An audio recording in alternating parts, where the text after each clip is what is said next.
this particular corporate structure is, where the nonprofit industry is moving towards.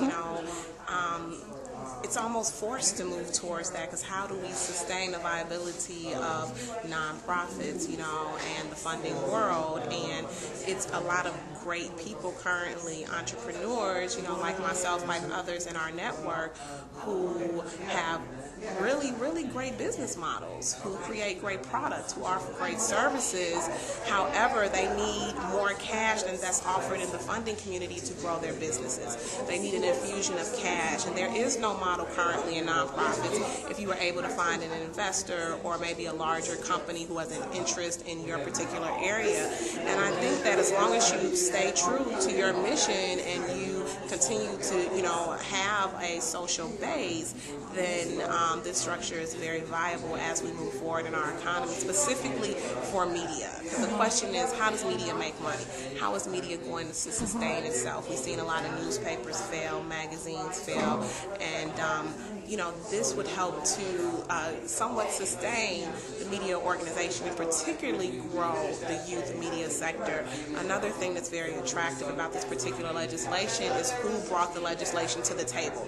I think you always have to look at that. And Mrs. Staines, who is from the nonprofit community, who is now a senator, she understands nonprofits in and out. She understands the trials and tribulations, and the fact that she was a proponent of this to bring it forward, I think it speaks a lot to where we're moving. I would like more information on the tax implications and how the funding community would feel about this, because our organization specifically would still like to be supported through grant funding.